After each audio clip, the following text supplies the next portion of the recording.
పఠింప శ్రేష్ఠ గ్రంథము బైబిల్, పఠింప శ్రేష్ఠ గ్రంథము బైబిల్. అనుదినము పఠించిన ప్రేమతోడ నడుపును, ఓ పఠింప శ్రేష్ఠ గ్రంథము Bible. The best book to read is the Bible. The best book to read is the Bible. If you read it every day, if you help you all the way, oh, the best book to read is the Bible.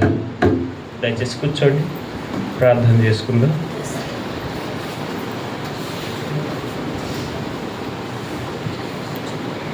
ప్రేమగల తండ్రి, కృపగల మా దేవ, ఆత్మతో సత్యముతో మేము ఆరాధించాలని సజీవుడైన దేవుని సజీవులైన ప్రజలుగా మమ్మల్ని కూడా చేర్చి సజీవుడైన వారిని ఆరాధించడానికి మమ్మల్ని మీరు తీసుకుని వచ్చిన నీ ప్రేమను బట్టి వందనాలు.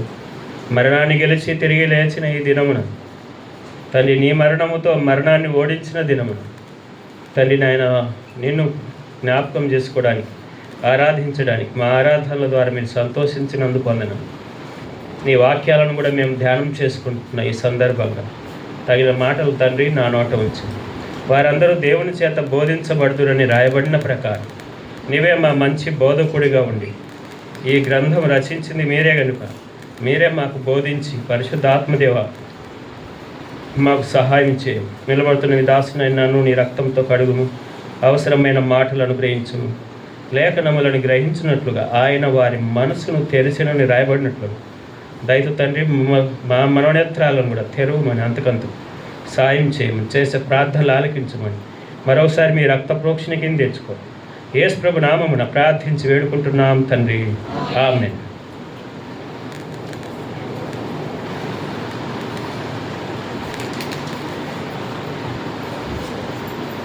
ఈ ప్రత్యేకమైన ఈ సందర్భంగా మనం దేవుని యొక్క వాక్యములో నుంచి 1 కొరింథీ పత్రిక 15వ అధ్యాయం, 1 కొరింథీ పత్రిక 15వ అధ్యాయం 12వ వచనం నుండి 19వ వచనాలు మార్చి చదువు. 1 కొరింథీ పత్రిక 15వ అధ్యాయం 12వ వచనం నుంచి, క్రీస్తు మృతులలో నుండి లేపబడి ఉన్నాడని ప్రకటించబడుచుండగా మీలో కొందరు మృతుల పునరుత్థానము లేదని ఎట్లు చెప్పుచున్నారు?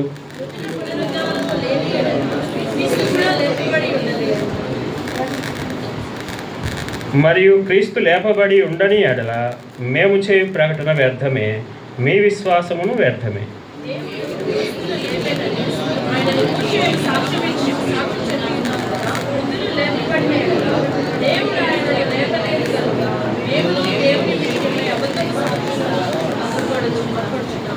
మృతులు లేపబడని ఎడల క్రీస్తు కూడా లేపబడలేదు.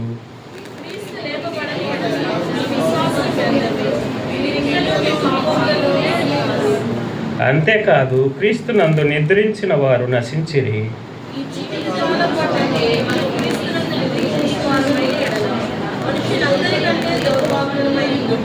చాలు. దేవుడి లేఖన భాగములు మన కొరకై దీవించునుగాక. ప్రత్యేకంగా ఈ ఈస్టర్ ప్రత్యేక సందర్భంగా మనం ఈ విధంగా కలుసుకోవడానికి, ముఖ్యంగా మీరు ఎప్పుడు కలుసుకుంటూనే ఉంటారు, నేను కూడా మీతో కూడా కలుసుకోవడానికి దేవుడు ఈ సమయం మనకు అనుకూలత ఇచ్చాడు. నిన్న శుక్రవారం 7 మాటలు చాలా చక్కగా చెప్పారు. యేసు ప్రభువారు 50 రోజులు ఈ భూమి మీద ఆయన ఉన్న దినాలు, ఆయన మరణించి తిరిగి లేచి 50 రోజులు ఈ భూమి మీద ఆయన జీవిస్తూ ఎవరికి తాను ప్రత్యక్షపరుచుకున్నాడంటే తను తిరిగి లేచాడని.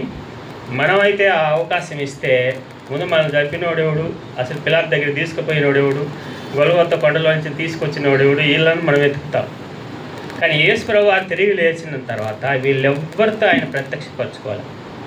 ఎవరైతే ఆయన శిష్యులుగా పిలువబడ్డారో, ఎవరైతే ఆయన ప్రేమించే వారిగా ఉన్నారో, ఎవరైతే ఆయన అంటే ఇష్టపడే వారు ఉన్నారో వారికి మాత్రమే తన్ను తాను తిరిగి లేచనని ఏం చేసుకున్నాడు? రుజువుపరుచుకున్నాడు. చాలాసార్లు లోకంతో పోటీపడి కొంతమంది మామూలుగా ఇప్పుడు యూట్యూబ్లలో వీటన్నిటిలో కూడా అంటే చూసుకుందావురా అన్నట్టుగా మాట్లాడుతున్నారు. యేసు ప్రభువు వారు ఆయన మరణాన్ని గెలిచి తిరిగి లేచిన తర్వాతనే తాను తిరిగి లేచానన్నటువంటి విషయం వాళ్ళకి ఏమాత్రం కూడా వాళ్ళని హాని కలిగించలేదు. అలాగే వాళ్ళని తాను ప్రత్యక్షపరచుకోలేదు. ఎవరికి ఆయన అంటే ఎవరైతే ఆయన ఎందుకు విశ్వాసం ఇచ్చారో, ఆయన శిష్యులుగా ఉన్నారో, ఆయన ప్రేమించారో ఆయనకే కనపడ్డాడు. 50 దినాలలో 50 అనే ఈ పేరు వారముల పండుగకు వస్తుందన్నమాట. ఈ పెంతెకోస్తు అని కొత్త నిబంధనలు ఎందుకు వచ్చిందంటే, పెంతెకోస్తు అంటే 50వ రోజు అని అర్థం. ఇశ్రాయేలు ప్రజలకి 6 పండుగలు, విడదీస్తే 7 పండుగలు ఉంటాయి. 6 పండుగలలో ఒక పండగ వారముల పండగ. ఆ వారముల పండగ ఆత్మీయ అర్థాలే పెంతెకోస్తు అని కొత్త నిబంధనలోకి వచ్చింది 50 అనే పదానికి. యేసు ప్రభువారు పరలోకానికి వెళ్ళిన తర్వాత 40 దినాలు తాను కనపరుచుకొని, ఆ 40 దినాలు ఆయన కనపరుచుకోవడంలో 10 ప్రత్యక్షతలు, 10 సార్లు తాను ప్రత్యక్షపరుచుకున్నాడు. ఆ 10 ప్రత్యక్షతలలో ఈరోజు ఈ ఆదివారం 5 సార్లు ప్రత్యక్షపరుచుకున్నాడు. 5 చోట్ల ఆయన. మిగతా 5 ప్రత్యక్షతలు మిగతా 40 రోజులలో. 50వ దినమున భూమి మీదకి పరిశుద్ధాత్మ వచ్చింది. అపోస్తుల కార్యం 2వ అధ్యాయంలో ఆయన పరలోకం వెళ్ళిన తర్వాత. అయితే ఇక్కడ మనం చూస్తుంటున్నాం, కొరింథీ సంఘంలో ఆల్రెడీ ఏమొచ్చిందంటే పునరుత్థానమే అనేది లేనే లేదు అనేటువంటి ఒక అబద్ధ ప్రచారం అనేది వచ్చేసి ఈ రోజులలో కూడా ఇలాంటిది కొనసాగుతూనే ఉంది. ఆనాటి నుంచి ఈనాటి వరకు మనం తినొచ్చు, తాగొచ్చు, ఇష్టానుసారంగా జీవించవచ్చు. లాస్ట్లో క్షమాపణ అడిగితే చాలని కొంతమంది మరణించిన తర్వాత కూడా మళ్ళీ ఒక స్థలం ఉంటుంది, క్షమాపణ పొందే స్థలం. ఆర్సిఎం మతాలలో క్షమాపణ పొందే స్థలం ఉంటుంది. అక్కడ ఆత్మ నివసించిన, ఆత్మ జీవించిన స్థలంలో మళ్ళీ పశ్చాత్తాపడితే మళ్ళీ పరలోకాన్ని తీసుకొని వెళ్తారు అనేటువంటి ఆలోచనను కూడా వాళ్ళు నమ్ముతారు. అయితే ఇక్కడ మనం చూస్తున్నాం, దేవుని యొక్క వాక్యం మరణం అనేది ఒక్కసారే వస్తుంది, ఆ తర్వాత తీర్పు జరుగుతుందని ఎబ్రీ పత్రికలో రాయబడుతుంది. అయితే మనకిచ్చినటువంటి అవకాశాలలో ఈ పునరుత్థానం అనేది ఎంత బలమై ఉన్నదో, ఒక క్రైస్తవుని యొక్క విశ్వాసానికి యేసు ప్రభువు వారి మరణం అనేది ఎంత బలమైందో అంతకంటే ఎక్కువగా ఆయన తిరిగి లేవడం అనేది, ఆయన పునరుత్థానం అనేది ఎంతో బలమైంది. సంఘం అనేది మరణం కంటే పునరుత్థానం మీద ఆధారపడి కట్టబడింది. ఆ విశ్వాసం అనేది లేకపోతే మేము చేసే ప్రకటన వ్యర్థమే, మీ విశ్వాసం వ్యర్థమే, మనం భక్తి చేయడం వ్యర్థమే అని క్లోజ్ చేసేసాడు పౌలు. మనం చదువుకున్న భాగం అది. అయితే ఇందులో మనం 10 సార్లు ఆయన ఈ ఈస్టర్ దినమున 5 సార్లు, మిగతా 40 దినాల్లో మిగతా 5 సార్లు 10 ప్రత్యక్షతలు వరుసగా చెప్పగలరా లేదని మరి నాకు తెలియదు మీ గురించి. మరి 7 మాటలు అయితే బాగా వరుసగా చెప్పారు. ఈ వరుసగా చెప్తారా మరి? మొట్టమొదటి ఎవరికి కనపడ్డాడు? మగ్దలేని మరి ఎక్కువ, ఓకే. తర్వాత రెండోది అది రెండోది కాదు. సరే, ఇంకా వరుసగా రావాలంటే రాలేంలే.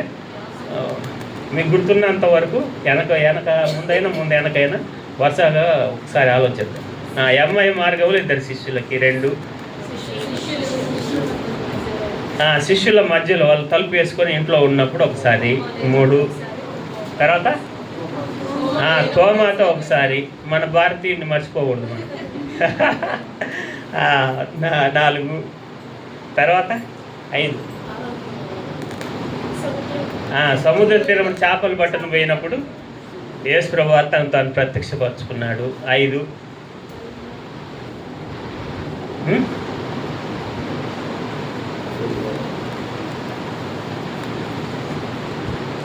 మనం ఇప్పుడు చదువుకున్నాం కదా, అది కూడా చెప్పాలి కదా.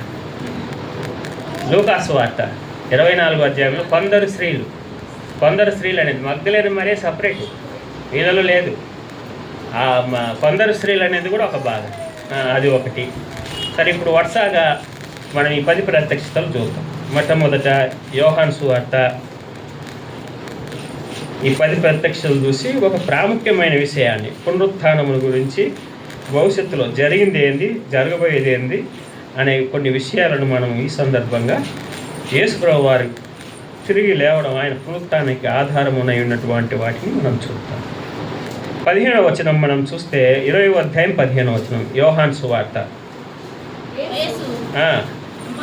అమ్మా, ఎందుకు ఏడ్చుచున్నావు?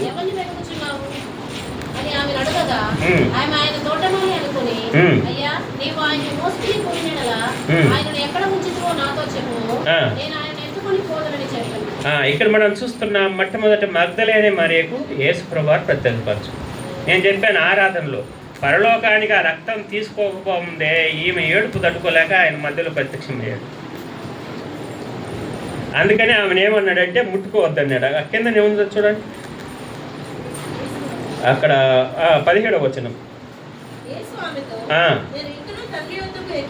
ఎక్కిపోలేదు గనక నన్ను ముట్టుకొనవద్దు,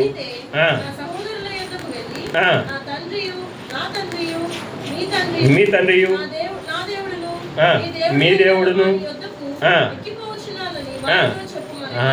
యేసుప్రభు వారు అక్కడికి పోకముందే మగ్దలేనే మరి ప్రత్యక్షమయ్యాడు.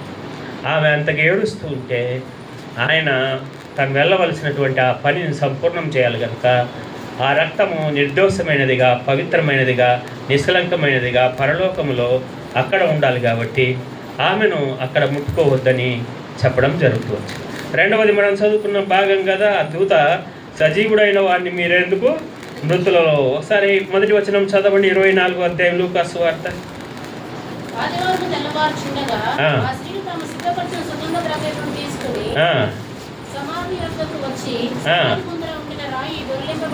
ఇక్కడ మనం చూస్తున్నాం కొందరు స్త్రీలు, ఇక్కడేమో కొంతమంది స్త్రీలు. ఈ స్త్రీలను ఏం చేశాడు అని అంటే ముట్టుకోమని చెప్పాడు. చూడండి, వాళ్ళు ఆ కింది భాగానికి వచ్చినప్పుడు మత్తయి సువార్తలో ఇది స్పష్టంగా ఉంటుంది. మత్తయి సువార్త 28వ అధ్యాయం, మత్తయి సువార్త 28వ అధ్యాయం, ఆయన ముట్టుకున్నట్టుగా ఆయన పాదాలకు మొక్కినట్టుగా ఉంటుంది. 28వ అధ్యాయం 8వ వచనం, మత్తయి 28:8.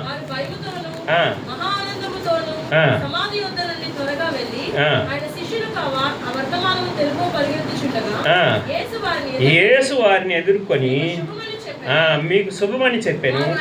ఆయన వద్దకు వచ్చి ఆయన పాదములు పట్టుకొని మొక్కగా. ఇది రెండవదిగా మనకు కనబడుతుంది. యేసు ప్రభువారు ఆయన కొందరు స్త్రీలకు తాను ప్రత్యక్షపరుచుకున్నాడు. మూడవది లూకాసు వార్త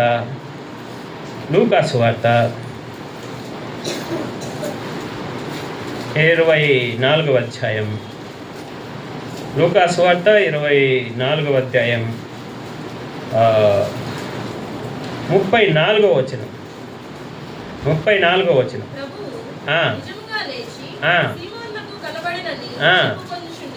ఇక్కడ మనం చూస్తుంటున్నాము, సీమోను కనబడ్డాడు.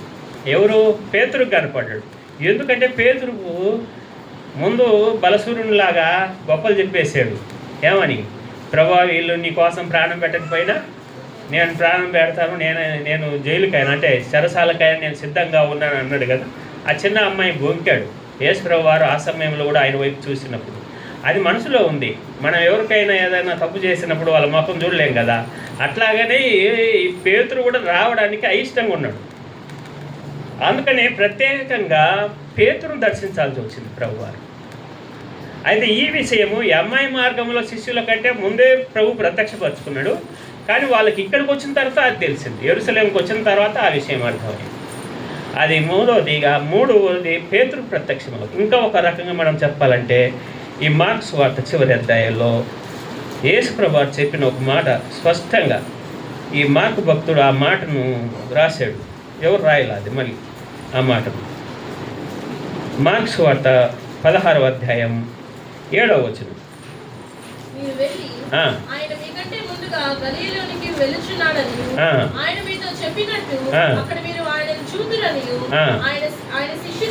ఆయన శిష్యులతోనూ. ఏం పేతురు శిష్యుడు కాదు?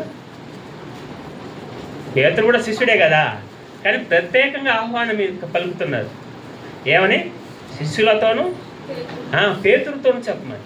కేవలం ఈ మార్క్స్ వార్తలో ఎందుకు రాశాడంటే, ఈ మార్క్స్ వార్త రాసిన వ్యక్తి పేతురు దగ్గర శిష్యుడు. ఫస్ట్ పౌలు దగ్గర ఉన్నాడు, మరియ కుమారుడు జాన్ మార్క్ అని ఇతని పేరు. యోహాన్ అంటారు లేదా మార్క్ అంటారు. యవనస్తుడిగా ఉండేవాడు. అయితే సేవలో ఉన్న కష్టాలను చూసి వెనక్కి వచ్చేసాడు. వెనక్కి వచ్చేసిన తర్వాత ఇతను చేర్చుకోవద్దని పౌలు పత్రికలు పంపాడు. నిష్ప్రయోజకుడిగా ఉంటూ వచ్చాడు. ఆయన తర్వాత అర్థం చేసుకున్నాడు. బర్నబాసును వదిలేసేసి ఆయన తిరిగి ఈ జాన్ మార్కు పౌలు దగ్గరికి వచ్చాడు. పౌలుతో సేవ చేశాడు. ఆ తర్వాత పేతురుకు చదువు రాదు కాబట్టి పేతురుకు దేవుని యొక్క వాక్యాన్ని అక్కడ ఉన్న ప్రజలకు తెలియజేయడం కోసం పేతురుతో కలిసి ట్రాన్స్లేటర్గా బబులోన్ దేశానికి కూడా వెళ్ళినట్టు పేతురు పత్రికలో రాయబడింది. అంటే జాన్ మార్కు, ఈ మార్క్స్ వార్త రాసిన వ్యక్తి ఎలా యేసు గురించి రాశాడు అని అంటే ఈ పేతురు చెప్పిన మాటల ద్వారానే రాశాడు. వాస్తవంగా దీనికి పేరు మార్క్స్ వార్త కంటే పేతురు సువార్త అని పెట్టాలి.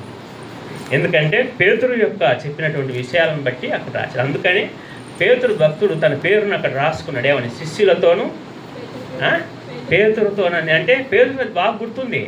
ఎందుకంటే అబద్ధం ఆడాడు కదా, నేను నిలబడతాను మొనగాన్ని అన్నట్టుగా మాట్లాడేసేసి చివరికి అబద్ధం ఆడేసరికి యేసు ప్రభువుని చూడడానికి పేతురుకు మనసు లేదు. కానీ యేసు వారు ప్రేమించి నా శిష్యులతోనూ పేతురుతోనూ చెప్పమన్నారు. నిజంగా ఎంత గొప్ప ప్రేమ దేవుని. ఆ తర్వాతనే పేతురుకు జీవితంలో గొప్ప మార్పు వచ్చింది. ఆయన దేవుణ్ణి సేవించాడు. ఆ తర్వాత 4వదిగా ఎంఐ మార్గంలో శిష్యులకి లూకాసు వార్త 24వ అధ్యాయం 15వ వచనం. వారు సంభాషించు ఆలోచించుకొనుచుండగా వారితో కూడా యేసు తానే దగ్గరికి వచ్చి వారితో కూడా నడిచాడు. వారితో కూడా ఉన్నాడు. వారితో కూడా రొట్టె విరిచాడు. ఆ తర్వాత అదృశ్యమయ్యాడు. ఈ సంగతి వాళ్ళకి అర్థమైపోయి వాళ్ళు యెరూషలేముకి వస్తే యెరూషలేములో సీమోనుకు కూడా కనపడ్డాడు. అంటే పేతురుకు కూడా ప్రభు మరి కనపడ్డాడని వాళ్ళకప్పుడు తెలుసు. ఇది 4. 5వది యోహాను సువార్త 20వ అధ్యాయం. 5వది యోహాను సువార్త 20వ అధ్యాయం 19వ వచనం. ఈరోజు సాయంకాలం ఇవన్నీ కూడా ఈ ఆదివారం 5 ప్రత్యక్షతలు. ఈరోజు సాయంకాలం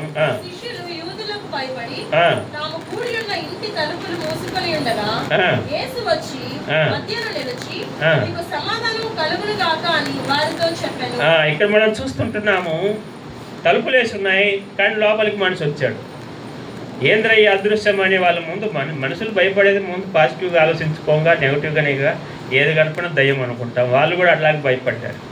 కాదు నేను తిరిగి లేచాను అని వాళ్ళకి ఆయన రుజువులు చూపించి ఆ శిష్యులకు తాను ప్రత్యక్షపరచుకున్నాడు. ఈ ఐదు ప్రత్యక్షతలు ఈ ఆదివారం జరిగినాయి. రాత్రికల్లా ఇవి ముగిసిపోయింది. తర్వాత మిగతా 5 ప్రత్యక్షతలు మధ్యలో 40 దినాలలో జరిగినాయి. ఆ 40 దినాలలో జరిగినవి కొన్ని మాత్రం కొరింథీ పత్రికలో రాశాడు పౌలు. చూడండి, 1 కొరింథీ పత్రిక 15వ అధ్యాయం 6వ వచనం. 1 కొరింథీ పత్రిక 15వ అధ్యాయం 6వ వచనం.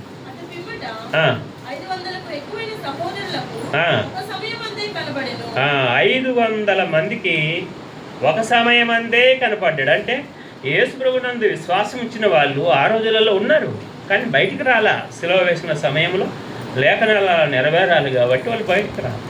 అయితే 500 మందికి ఒకేసారి ఆయన ప్రత్యక్షపరుచుకున్నాడు. ఇది 6వది. 7వది కింద అక్కడే ఉంటుంది. 7వ వచనం చదవండి. 15వ అధ్యాయం 7వ వచనం. తర్వాత ఆయన యాకోబుకును, ఇక్కడ మనం చూస్తుంటున్నాము. తర్వాత ఆయన ఎవరికి కనపడ్డాడంట? యాకోబుకు కనపడ్డాడంట. యాకోబుకు కనబడ్డం, ఈ యాకోబు ఎవరు అని మనం ఆలోచిస్తే యేసు ప్రభుతో ఉన్న శిష్యులలో ముగ్గురు ప్రాముఖ్యమైన శిష్యులు ఎవరు? పేతురు, యోహాను, యాకోబు అని అంటారు కదా. ఆ యాకోబు కాదు. ఈ యాకోబు ఎవరంటే సొంత తమ్ముడు. యాకోబు పత్రిక 1వ అధ్యాయం 1వ వచనం చదవండి. ఈ యాకోబు ఎవరంటే సొంత తమ్ముడు. తమ్ముడు అనొచ్చు అనకూడదు. చదువు 1వ అధ్యాయం 1వ వచనం.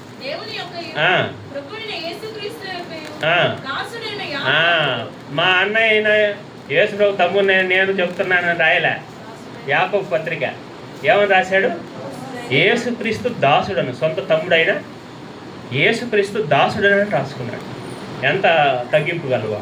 ఎందుకంటే భవిష్యత్తులో సంఘ పెద్దలలో అపోస్తుల కార్యములో మనం చూస్తే ఏదైనా యెరూషలేములో ఉన్న పెద్దలలో ఒకడుగా మరి ఈయన చేయబడ్డం కోసం దేవుడు అంటే యేసుప్రభు వారు మరణం పిలిచి తిరిగి లేచిన తర్వాత యాకోబు భక్తునికి ప్రత్యక్షపరుచుకున్నాడు. ఈ ప్రత్యక్షతను బట్టే ఆయన్ను కూడా అపోస్తుల కార్యంలో ఒక అపోస్తులలో ఒకనిగా ఎన్నుకోవడం జరుగుతూ వచ్చింది. అకాలమందు పుట్టినటువంటి నాకును కనబడినని చివరికి పౌలు నేను కూడా అపోస్తులనని రాస్తూ వచ్చాడు. అయితే ఇక్కడ మనం ఇది ఎన్నోది 7వది చూస్తున్నాం. 8వది అంటే వీళ్ళకే మళ్ళీ అంటే తాను రుజువు చేసుకోవడానికి ఆ మాటను ఉపయోగించడం జరుగుతూ వచ్చింది. 8వదిగా యోహాను సువార్త 20వ అధ్యాయం 26వ వచనం. 20వ అధ్యాయం 26వ వచనం. 8 దినములైన తరువాత ఆయన శిష్యులు మరలా లోపల ఉన్నప్పుడు తోమా వారితో కూడా ఉండెను. తలుపులు మూయబడి ఉండగా యేసు వచ్చి మధ్యలో నిలిచి సమాధానం కలుగుగాక అనెను. చదువు అమ్మ. 26 ఎన్నో చదివింది? 26 చదువు. 26 చదువు. 8 దినములైన తర్వాత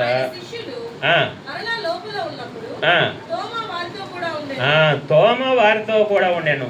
ఎప్పుడు ఆదివారం సాయంకాలమున మిగతా వాళ్ళంతా ఉన్నటువంటి ఈ మీటింగులో ఎవరు లేరు? తోమ లేడు. ఒక ఆయన భక్తుడు ఏమని రాశాడో తెలుసా? ఒకరోజు మీటింగ్కు కోల్పోయినందువల్ల తోమకి ఏమొచ్చింది? అవిశ్వాసం వచ్చిందండి. ఒకరోజు మీటింగులో తోమ లేనందువల్ల ఆయనకు అవిశ్వాసం వచ్చిందంట. అందుకనే తోమాతో ప్రత్యేకంగా యేసుప్రభు వారు అందరూ తోమ కూడా ఉన్నప్పుడు యేసుప్రభు వారితో 8వసారి యేసుప్రభు వారు ప్రత్యక్షం. ఆయన అవిశ్వాసం తొలగించాడు.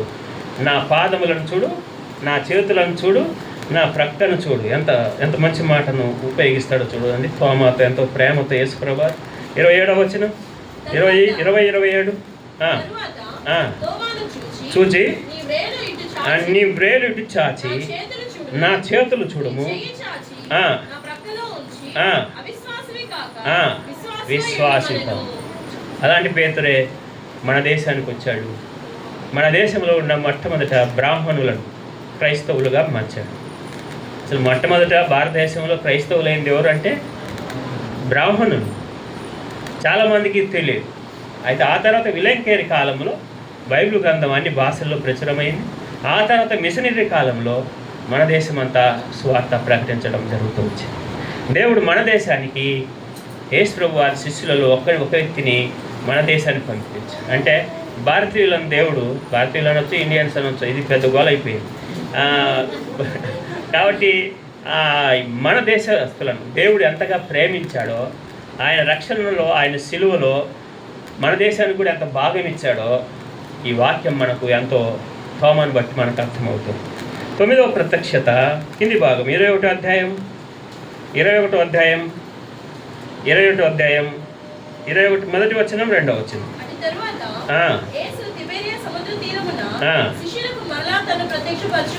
ప్రత్యక్షపరచుకొనేది యేసుప్రభు వారు శిష్యులు ఇంకేం చేయాలని అర్థం కాల.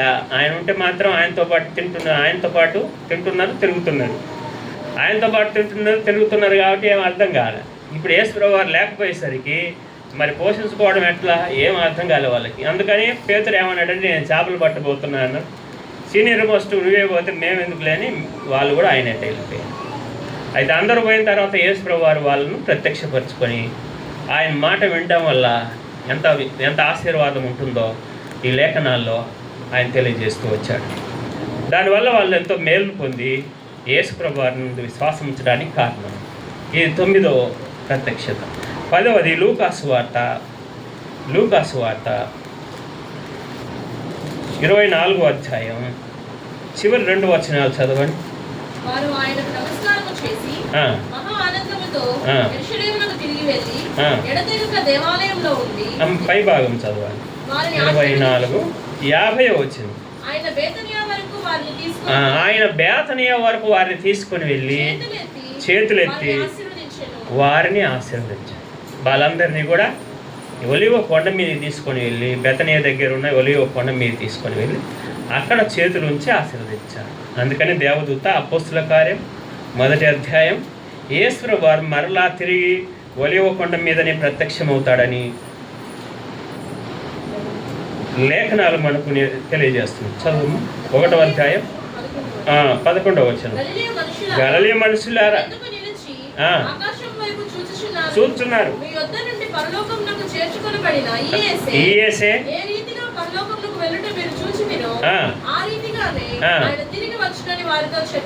చాలా ఇక్కడ మనం చూస్తుంటున్నాం ఏ రీతిగా అయితే ఆయన ఒలివ కొండ మీద చివరిసారిగా శిక్షలో నుండి ప్రత్యేకమయ్యాడు, అలాగనే మరలా ఆయన ఒలివ కొండ మీద ప్రత్యక్షం. జకర్యా గ్రంథంలో మనం మంటల ఆదివారం అని అందరూ కూడా ఆదివారాన్ని జరుపుకున్న సందర్భంగా యేసు ప్రభువు వారు జకర్యా గ్రంథం 9వ అధ్యాయం 9వ వచనంలో ఆయన రాజుగా గాడిదని ఎక్కిపోతాడు. అదే 12వ అధ్యాయంలో ఒక గొప్ప యుద్ధం జరగబోతుంది. 14వ అధ్యాయంలో ఆయన ఒలివ కొండ మీద పాదములు ఉంచగా అది 2కు చీలిద్దని మరి జకర్యా గ్రంథం 14వ అధ్యాయంలో రాయబడింది. అయితే ఇది ఒకవేళ వీలుంటే మనం లాస్ట్లో అక్కడికి వద్దాం. ఈ 10 ప్రత్యక్షతలు యేసు ప్రభువు వారు అంటే భక్సింగ్ గారి పుస్తకంలో రాయబడింది. భక్సింగ్ గారి పుస్తకాలు అన్నీ చదివిన వాళ్ళు ఎవరైనా ఒకసారి చేతులు ఎత్తండి. ఎవరైనా భక్సింగ్ గారి పుస్తకాలు 27 ఉన్నాయి. బయోగ్రఫీ చదివిన వాళ్ళు పెద్ద పుస్తకం, ఏది చిన్నది కాదు. చెప్పని అసఖ్యం మహిమాయుక్తం అని పెద్దది, ఆయన జీవిత చరిత్ర ఒకరి కనపడు. చదవండి భక్సింగ్ గారి పుస్తకాలు చదివితే మనకు చాలా విషయాలు అర్థమవుతాయి ఖాళీగా ఉన్న సమయంలో. ఆ సమయంలో ఆ పుస్తకాల్లో ఒక పుస్తకం ఎంతో గొప్ప మర్మం అనేది. ఈ ఎంత గొప్ప మర్మం అనేది పునరుత్థాన శక్తి యొక్క 10 ప్రత్యక్షతలు రాశాడు. మనలో ఉన్నటువంటి 10 రకాలైన వాటి మీద ఎలా విజయం పొందాలో, ఆ శక్తిని మనం ఎలా మన జీవితాల్లో వాటిని స్వాధీనపరచుకోవాలో ఆ చిన్న పుస్తకం 10 పేజీలు కూడా ఉండదు, 10-15 పేజీలే చిన్న పుస్తకం, ఎంతో గొప్ప మర్మం అని. ఈ 10 ప్రత్యక్షతలు అందులో రాయబడ్డాయి. ఆయన దాన్ని రాసిన మాట ఏంటంటే, అబ్రహాముకు దేవుడు 10 సార్లు ప్రత్యక్షపరుచుకున్నాడు. అబ్రహాం స్నేహితుడు అవ్వడానికి సహవాసం యొక్క 10 మర్మాలు తెలియపరచడం కోసం 10 సార్లు అబ్రహాముకు దేవుడు ప్రత్యక్షపరుచుకున్నాడు. ఆ 10 ఈ 10 కలిపి ధ్యానిస్తే ఎన్నో విషయాలు మీకు తెలుస్తాయని ఆ పుస్తకంలో రాశారు. ఈ యొక్క విషయాలను అందులో తెలియపబడింది. అయితే మనం ఇప్పుడు చదువుకున్న భాగం 1 కొరింథీ పత్రిక 15వ అధ్యాయం ఉంది కదా, ఇక్కడ మృతుల పునరుత్థానము అనేటువంటి మాటను మనం చూస్తున్నాం. దీన్ని కొంచెం ధ్యానించుకోవడానికి ముందు బైబిల్ గ్రంథంలో 2 పునరుత్థానాలను మనం చూస్తున్నాం. 1వ పునరుత్థానం, 2వ పునరుత్థానం. ప్రకటన గ్రంథం 20వ అధ్యాయం. ప్రకటన గ్రంథం 20వ అధ్యాయం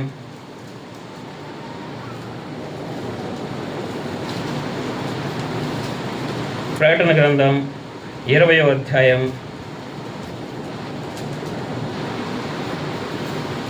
5వ వచనం.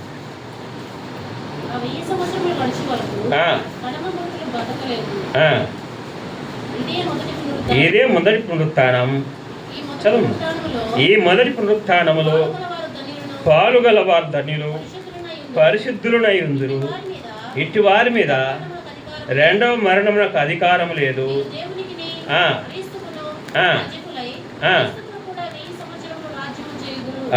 ఇది మొదటి పునరుత్థానాన్ని మన బైబిల్లో తెలియజేస్తాం.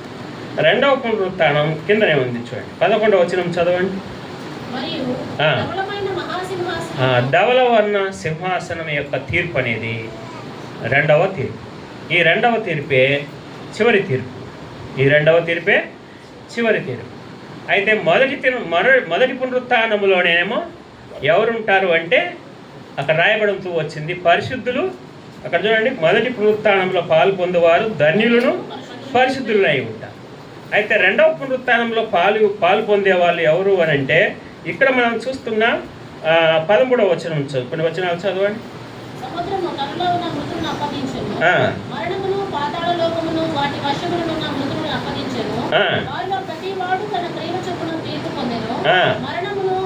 మరణమును మృతుల లోకమును అగ్నిగుండములో పడవేయబడేను. ఈ అగ్నిగుండం 2వ మరణం. ఎవరి పేరైనను జీవ గ్రంథమందు రాయబడకపోతే ఆడు అగ్నిగుండములో పడవేయబడెను. ఇది రెండవ పునరుత్థానం. ఈ మొదటి పునరుత్థానంలో ఇశ్రాయేలుకు ఉన్నటువంటి 6 పండుగలు అని చెప్పాను కదా, వారముల పండుగ యొక్క సంబంధాన్ని మనం చూస్తా కొన్ని విషయాలు చూద్దాం.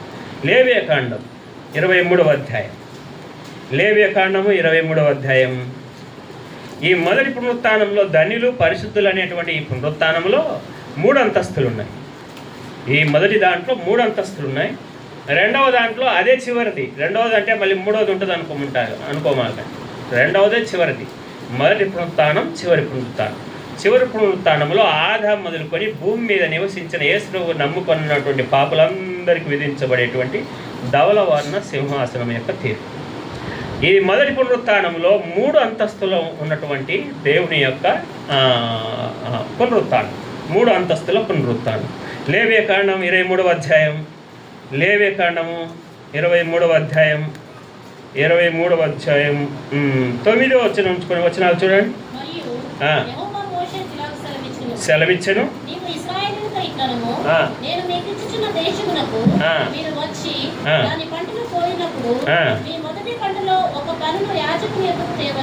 ఇక్కడ మనం చూస్తున్నాం. మొదటి పంటలో ఒక పనను యాజకుని వద్దకు తేవాలి.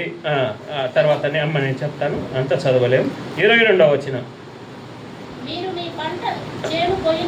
మీరు మీ పంట చేను కోయినప్పుడు కోయకూడదు.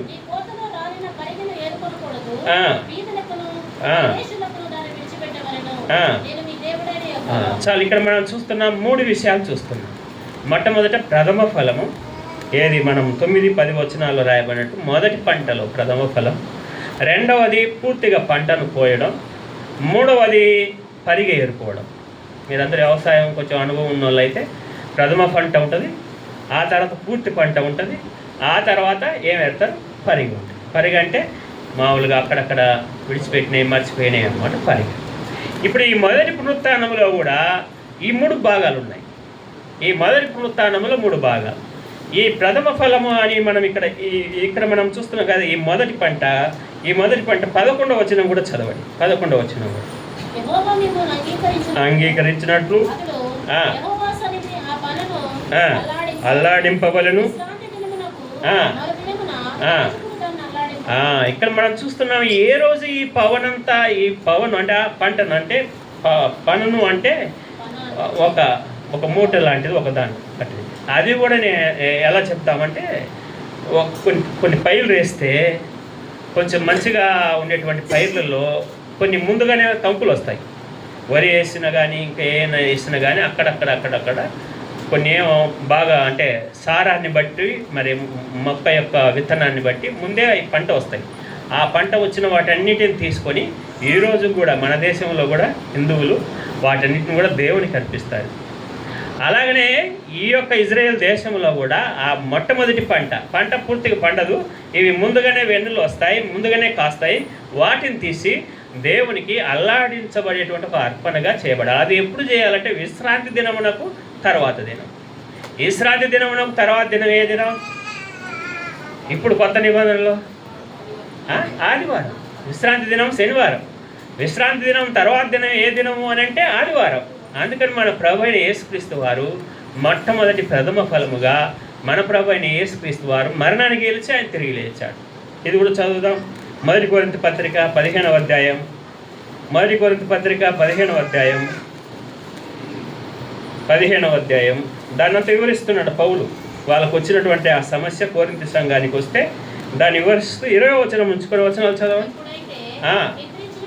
నిద్రించిన వారిలో ప్రథమ ఫలముగా. అప్పుడు యేసుప్రభు వారు ఏ ఫలం అంట? ప్రథమ ఫలం. యేసుప్రభు వారు మరణాన్ని గెలిచి తిరిగి లేచాడు. విశ్రాంతి దినం తర్వాత దినం ఆదివారం. ఈరోజు ఆదివారం తెల్లవారగానే స్త్రీలు ప్రభువుని ఏ విధంగా అయితే చూడడానికి వచ్చారో ఆ విధంగానే ప్రభువు కూడా దేవుని సన్నిధిలో మనందరికీ రక్తమాంసము గలవాడికి ఎందుకు పాలివాడాయంటే ఒక రకంగా చెప్పాలంటే యేసుప్రభు వారు మనందరికీ పెద్దన్నగా. హెబ్రీ పత్రిక 3వ అధ్యాయం 1వ వచనం చూడండి. హెబ్రీ పత్రిక 3వ అధ్యాయం పొందిన పరిశుద్ధ సహోదరులారా, మనము ఒప్పుకొనిన దానికి అపోస్తలుడును ప్రధాన యాజకుడైన యేసు మీద లక్ష్యముంచుడి. దేవుని ఇల్లంతటిలో మోషే నమ్మకం. ఇక్కడ మనం చూస్తుంటున్నాం, మనం ఒప్పుకొనిన దానికి అపోస్తలుడు ప్రధాన యాజకుడైన యేసు మీద లక్ష్యం ఉంచండి అని చెబుతూ కింద భాగానికి పై భాగంలో 2వ అధ్యాయం 16వ వచనం కూడా చదవండి. 2వ అధ్యాయం. దేవదూతల స్వభావం ధరించుకొనక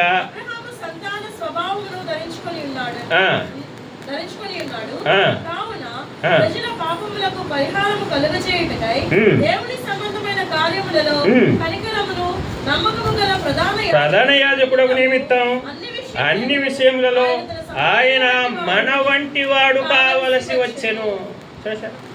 యేసు ప్రభువు వారు తన యొక్క ఆదిత్యమంతా వదులుకొని మనందరికీ ఒక పెద్దన్నగా మనందరి మీద ఏలుబడి చేస్తున్న మరణాన్ని ఓడించడం కోసం ఆయన సిలువనెక్కి మొదటి పవను ఏ విధంగా అయితే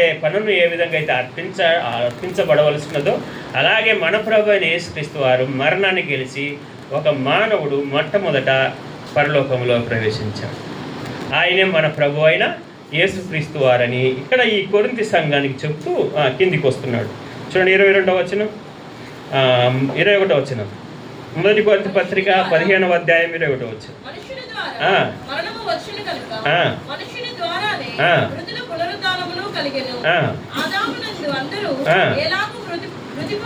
మృతి పొందుచున్నారు, అలాగుననే క్రీస్తునందు అందరూ బ్రతికించబడు. చూడండి, ఆదామునందు ఏ విధంగా అయితే మనం చనిపోయామో ఇందులోనే రాయబడింది ఇదే అధ్యాయంలో, కడపటి ఆదామైన మన ప్రభు అయిన యేసుక్రీస్తు ద్వారా మనం అందరం బ్రతికించబడతాము. ఆ విధంగానే బ్రతికించబడి ఏమవుతామంట చూడండి, చదువు. తన వరుసలోనే బ్రతికించబడును, ప్రథమ ఫలము క్రీస్తు. ఇక్కడ మనం చూస్తుంటున్నాము, ప్రథమ ఫలము క్రీస్తు. ఎవరైతే ఆయన యందు క్రీస్తునందున్నారో, ఆయన వారుగా ఉన్నారో అలాంటి వారందరూ కూడా బ్రతికించబడతారన్న. ఇక్కడ కూర్చున్న ప్రియమైన సహోదరుడా సహోదరి, ఈ పునరుత్థానం అనేది ఎంతైనా వాస్తవం. ఎందుకంటే 2000 సంవత్సరాల క్రితం యేసుప్రభువు వారు మరణాన్ని గెలిచి తిరిగి లేచాడు, ఆయన ప్రథమ ఫలముగా. అయితే పంటను మనం చూస్తున్నామే, ఆ పంట ఎవరంటే ఈ సంఘం. ఈనాడు ఉన్నటువంటి నీవు నేను ఈ సంఘం అంతా. ఎవరైతే క్రీస్తునందు ఉన్నారో ఆయన వారిగా ఉన్నారో, ఆ మాట మళ్ళీ ఒకసారి చదివితే బాగుంటుంది. ఒకసారి గమనించండి ఆ లేఖనాలు. 23వ వచనం.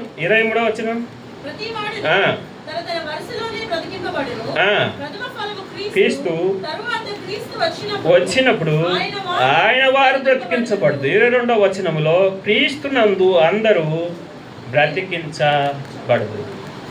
కాబట్టి ఇక్కడ కూర్చున్న ప్రియమైన సహోదరుడా, క్రీస్తునందు ఉన్నావా? మందిరంలో ఉన్నావు, మంచిదే. యేసుప్రభువు నమ్ముకున్న బిడ్డలు కలిగినటువంటి కుటుంబంలో జన్మించావు, చాలా మంచిది. నీలాగా తెలుసుకోలేని వాళ్ళు ఎంతోమంది ఉన్నారు యేసుప్రభును. కులం ఆటంకం, మతం ఆటంకం. యేసుప్రభు అంటే దేవుడని కొంతమందికి తెలియదు, రాయో రప్ప కూడా తెలియదు. అయితే క్రైస్తవ కుటుంబంలో నువ్వు జన్మించావు, లేదా దేవుడి మందిరానికి కొన్ని మేలు చేశాడని వస్తున్నావు. కానీ నీవు యేసుప్రభు దగ్గర నీ పాపాలకు క్షమాపణ పొందావా? ఆయన ఎందుకు లేపబడ్డాడు అంటే నీ పాపాల కొరకై ఆయన అప్పగించబడి నిన్ను నీతిమంతునిగా చేయడం కోసం ఆయన లేపబడ్డాడు. రోమపత్రిక 8వ అధ్యాయం 1వ వచనం చెప్తుంది క్రీస్తునందు ఉండడం అంటే. చూడండి 8వ అధ్యాయం 1వ వచనం. కాబట్టి క్రీస్తు యేసునందున్నవారు ఏ శిక్షా విధి లేదు. చాలు. ఇప్పుడు క్రీస్తు యేసునందు ఎవరైతే ఉంటారో వాళ్ళకి ఏం లేదంట, శిక్ష లేదు. ఎవరైతే యేసుక్రీస్తునందు ఉండరో అలాంటి వారికి శిక్ష ఉంది. యేసుప్రభువే చెప్పాడు, తిరిగి లేచిన తర్వాత సర్వలోకం వెళ్ళి సర్వ సృష్టికి నా సువార్తను ప్రకటించండి. నమ్మి బాప్తిస్తం పొందిన వాడు రక్షించబడతాడు, నమ్మని వానికి శిక్ష ఉంది. కాబట్టి యేసుప్రభువు వారు మరణాన్ని గెలిచి తిరిగి నీ కోసం లేశాడు, నీ కోసం ఆయన రాజ్యాన్ని సిద్ధపడుతున్నాడు. నా తండ్రి ఇంట అనేక నివాసం ఉంది, నీకు స్థలం సిద్ధపరచ వెలుచున్నాడు. ఎవరి పేరైతే జీవగ్రంథంలో రాయబడుతుందో అలాంటి వారు ఆ రాజ్యంలో పాలివారు. ఎవరి పేరైతే జీవగ్రంథంలో రాయబడదో ఈ యొక్క 2వ పునరుత్థానములో అగ్నిగుండంలో పాల్పొందేటువంటి వారుగా ఉంటారు. ఇక్కడ కూర్చున్న నీ ఒక్కసారి నీ హృదయంతో నీవే ఆలోచించు. నువ్వు ఏ పునరుత్థానంలో ఉంటావు? యేసు ప్రభువు వచ్చినప్పుడు ఆయన యందు ఉండి లేస్తావా, లేదా యేసు ప్రభువు లేనకుండా పాపాత్ములను తిరిగి లేచేటువంటి యుగ సమాప్తిలో అగ్నిగుండానికి తిరిగి లేస్తావా? రెండు పునరుత్థానంలో ఎవ్వరు కూడా చనిపోయిన వాళ్ళెవ్వరు కూడా అలాగే అదృశ్యం అవ్వరు, మళ్ళీ తిరిగి లేవాల్సిందే. కానీ ఏ సమయంలో లేస్తావు? పరలోకంలో ప్రవేశించడానికి లేస్తావా? ధన్యుడు పరిశుద్ధుడిగా ఉంటావా? లేదా పాపాత్ముడు ఉన్న యుగాలు నరకానికి వెళ్తావు? దేవుని వాక్యం ఇన్ని సంవత్సరాల నుంచి ఉంటున్నావు, ఒకసారి ఆలోచించుకుందా. ఇంకా నీ పాపాలు క్షమించబడకపోతే, నువ్వు క్రీస్తులో లేకపోతే నువ్వు లోకములో ఉన్నట్టే, నువ్వు క్రీస్తులో లేకపోతే పాపములో ఉన్నట్టే. యోహాను సువార్త 8వ అధ్యాయంలో మీరు మీ పాపములోనే ఉండి చనిపోదురు అని యేసు చెప్పాడు. నేను వెళ్ళిన చోటికి మీరు రాలేరన్నారు. ఎందుకు వస్తారు? నువ్వు భార్యవైనా భర్తవైనా లేదా క్రైస్తవ కుటుంబంలో జన్మించిన కుమారుడివైనా కుమార్తెవైనా నీ తల్లిదండ్రులు విశ్వాసులైనంత మాత్రం నువ్వు అక్కడికి చేరవు. నీ హృదయంలో యేసు ప్రభువుని అంగీకరించు. ఈరోజు అది నీకు ఈస్టర్ దినం అవుతుంది.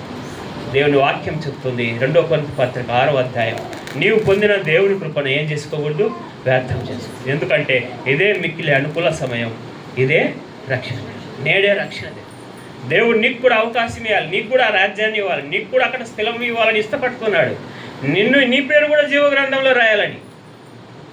చంద్రమండలంలో ప్లాట్లు ఉన్నాయంటే డబ్బులు ఉన్న వాళ్ళందరూ కొన్నారు. ఎందుకంటే భవిష్యత్తులో పోతారో లేదో తెలియదు. ఏది చంద్రమండలానికి, భూమండలం ఉపయోగం లేనప్పుడు చంద్రమండలానికి నివసించడానికి. కానీ చెప్పుకోవడానికి ఏంది, నాకు చంద్రమండలంలో ఏముంది? ప్లాట్ ఉందా? మరి పరలోకంలో నీకు ప్లాట్ ఉందా? ఇక్కడ కూర్చున్నా మనమందరం ఆలోచిద్దాం. ఇంకా నీ హృదయంలో యేసు ప్రభువుని విశ్వాసం ఉంచకపోతే, ఎవరైతే ఆయన యందు ఉన్నారో, ఆయన వారుగా ఉన్నారో అలాంటి వారు లేపబడతారు. అదే సంఘము ఎత్తబడతారు. అది 1 తెస్సలోనికలు రాసిన పత్రిక 4వ అధ్యాయం చూడండి, 13వ వచనం నుంచి కొన్ని వచనాలు చదవండి. 1 తెస్సలోనికలు రాసిన పత్రిక 4వ అధ్యాయం.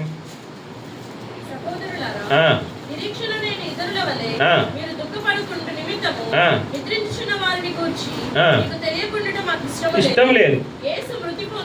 ఎవరైనా మన వారు చనిపోయారంటే మనం బాధపడాల్సిన అవసరం లేదు. ఎందుకంటే వాళ్ళకు లోకంలో ఉన్న వ్యక్తులకు నిరీక్షణ లేదు, కానీ మనకు నిరీక్షణ ఉంది. అదే ప్రకారము యేసునందు నిద్రించిన వారిని దేవుడు ఆయనతో కూడా వెంటబెట్టుకొని వచ్చును. మేము ప్రభువు మాటను బట్టి మీతో చెప్పున్నదేమనగా, ప్రభువు రాకడ వరకు సజీవులపై నిలిచి ఉంటూ మనము నిద్రించిన వారి కంటే ముందుగా లేవంటే యేసు ప్రభువు వారు వచ్చే సమయానికి ఎవరైతే బ్రతుకున్నారో విశ్వాసులైన వారు, అది వారు ఏ సంఘమైనా, మళ్ళీ మా సంఘం ఎత్తబడుతుందో అది మాటలు. ఎందుకంటే యేసుక్రీస్తు రక్తంతో కొనబడి ఆయన వచ్చే వరకు ఆయన బిడ్డలుగా ఎవరైతే జీవిస్తారో అలాంటి వారు ఏ సంఘంలో ఉన్నా అలాంటి వారందరూ కూడా ఎత్తబడుతున్నారు, ఎవరైతే బ్రతికున్నారో. ఒకవేళ అంతకుముందే చనిపోయి ఉంటే ఇప్పటికే మనలో చాలామంది లోకాన్ని ముగించి ఉండవచ్చు. యేసు ప్రభువు వారు వచ్చినప్పుడు వారు సమాధులలోంచి మొట్టమొదట లేస్తారు. ఆ తర్వాత సజీవులమైన మనము చదువు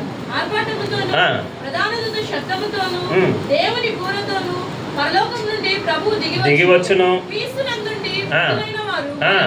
మొదట లేతురు, ఆ మీదట సజీవులమైన మనము వారితో కూడా ఏకముగా ప్రభువుని ఎదుర్కొంటకు ఆకాశ మండలమునకు మేఘముల మీద కొనుక్కు. అంటే పరలోకం నుండి ప్రభువు మధ్యాకాశానికి తిరిగి వస్తాడు ఆర్భాటంతో, దేవుని బొట్టుతో.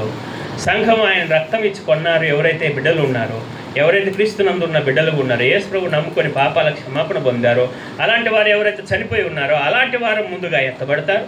ఆ తర్వాత సజీవులు అప్పటికి ఎవరైతే బ్రతికుంటారో అలాంటి వారికి మరణమే లేకుండా ఈ శరీరం మార్చబడుతుంది. ఈ శరీరం, ఈ మంటి శరీరం మహిమదేహంగా మార్చబడుతుంది. అది ఎలా మార్చబడుతుందో ఈ 1 కొరింథీ పత్రిక 15వ అధ్యాయంలో అంత వివరంగా రాసుకుంటూ వచ్చాం. చేప మాంసం వేరు, మనిషి మాంసం వేరు, పక్షి మాంసం వేరు అన్నట్టుగా ఘనతలు కూడా వేరువేరుగా ఉంటాయి. ఎందుకు అని అంటే ఒక్కొక్కరు ఒక్కొక్క విధంగా దేవుని కోసం ప్రయాసపడి ఉంటారు. కాబట్టి ఎవరు ఏ విధంగా ప్రయాసపడ్డారో ఆ ప్రయాసపడిన మహిమతో వారు లేస్తారు.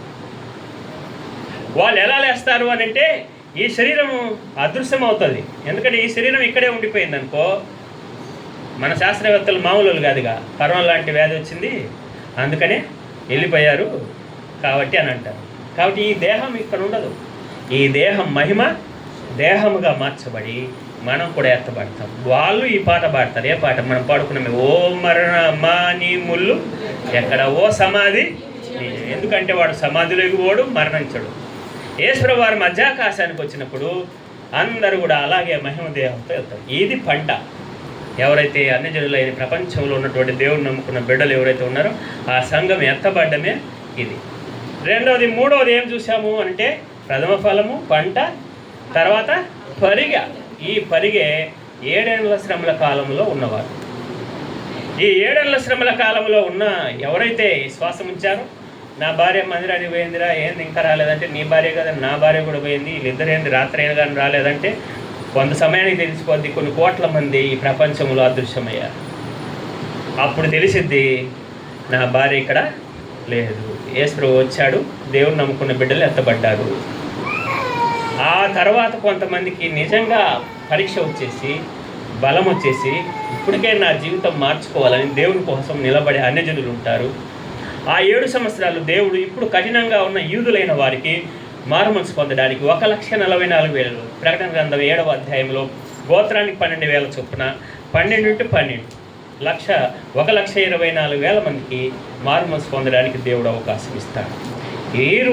వీరితో పాటు అన్యజనులైన వారు 7 ఏళ్ల శ్రమల కాలంలో ఎవరైతే ఇశ్రాయేల్ దేశానికి, ఇశ్రాయేల్ ప్రజలకి మేలు చేస్తారో ఆ మేలు చేసిన వాళ్ళందరూ కూడా రక్షణ పొందరు. వాళ్ళు మేలు చేసిన వారందరికీ కూడా ఆ 1000 ఏళ్ల రాజ్య పరిపాలనలో అవకాశం ఇస్తాడు దేవుడు. ఈ విధంగా 7 ఏళ్ల శ్రమల కాలం తర్వాత ఎత్తబడేటువంటి భూమి. ఆ 7 ఏళ్ల శ్రమల కాలం చివరిలో యేసుప్రభువు వారు ఏ విధంగా అయితే మరణానికి ముందు ఒలీవ కొండ దగ్గరికి, బెతనియా గ్రామం దగ్గరకు వచ్చి గాడిద మీద ఎక్కి ఆ ఒలీవ కొండ మార్గములో తూర్పు వైపున ఉన్నటువంటి ఆ గోల్డెన్ గేట్లో ప్రవేశించాడో, అదేవిధంగా 7 ఏళ్ల శ్రమల కాలం చివరిలో యేసుప్రభువు వారు ఒలీవ కొండ మీద ప్రత్యక్షమై యెరూషలేములో ప్రవేశిస్తారు. అప్పుడు గొప్ప యుద్ధం జరుగుతుంది. ఆ యుద్ధంలో అన్యజనులైన వారందరినీ ఆయన తీర్పు తీర్చి సమాధానం, శాంతితో కూడిన దావీదు సింహాసనం మీద ఆయన కూర్చొని నీతితో కూడిన పరిపాలన 1000 సంవత్సరాలు చేస్తారు. ఈ 1000 సంవత్సరాల తర్వాత రెండవ పునరుత్థానం జరుగుతుంది. ఇప్పుడు మనం చదువుకున్నామే, అలా మొదలుకొని ఎవరైతే పాపాత్ములు దేవుని నమ్ముకోకుండా ఈ లోకయాత్ర ముగించారో వాళ్ళందరికీ కూడా తీర్పు విధించబడుతుంది. ఆ తీర్పే జీవ గ్రంథంలో ఎవరి పేరు లేకపోతే వాళ్ళందరూ కూడా అగ్నిగుండానికి, మృతం లోకం కూడా అందులో పడవేయబడింది. ఎందుకంటే ఇంకా మరణంతో పని లేదు, సాతానుతో పని లేదు, పాపంతో పని లేదు. మనం యుగాలు దేవుని రాజ్యంలో దేవునితో ఉన్నాం. ఈ 2 పునరుత్థానంలో 3 అంతస్తులు: ప్రథమ ఫలం, పంట, పరిగె. ప్రథమ ఫలం క్రీస్తు, పంట ఏమో సంఘం, 7 ఏళ్ల శ్రమల కాలం రక్షించబడిన వారు, పరిగె. ఈ యొక్క వారముల పండుగలో అవి తెలియజేయబడి 50 అంటే పెంతెకోస్తు దినం. అంటే ఇప్పుడు యేసుప్రభువు వారు తిరిగి లేచిన తర్వాత 50 రోజులలో పరిశుద్ధాత్మ ఈ భూమి మీదకి వస్తుంది. 40వ దినమున యేసుప్రభువు వారు ఇక్కడి నుంచి పరలోకం వెళ్తారు. ఇది చరిత్రాత్మకంగా, భౌతికంగా భవిష్యత్తులో జరిగేటువంటి పునరుత్థానం. కూర్చున్న నీవు నేను కూడా ప్రభు త్వరగా రాబోతున్నాడు, ఆయన రాకడ కొరకై మనం కూడా బుద్ధిగల కన్యకల వలె సిద్ధంగా ఉండాలి. బుద్ధి లేని కన్యకలు ఆ అవకాశాన్ని ఏం చేశారు? నువ్వు వచ్చేవరకు, ప్రభు వచ్చేవరకు ప్రభు బిడ్డగానే నువ్వు జీవించాలి. ఎవరు ఆయన పిల్లలై ఉంటారు వాళ్ళకి ఆ రాజ్యం ఉంటుంది. ఒకవేళ నువ్వు నమ్ముకొని ఉండవచ్చు, బాప్తిసం తీసుకొని ఉండవచ్చు, వెనకబడిపోయి ఉండవచ్చు, దేవునికి దూరం అయి ఉండవచ్చు, ఇంకే పాపాలకు దాసుడు అయి ఉండవచ్చు, దాసురాలు అయి ఉండవచ్చు. అలాంటి వారు ఈ బలలో పాలు పొందడానికి అవకాశం లేదు. ప్రతివాడు తాను పరీక్షించుకునే వాళ్ళను అలాగూ చేసి ఆ రొట్టెని విరవలను ఆ పాత్ర అంతా ప్రార్థన చేసుకుందాం.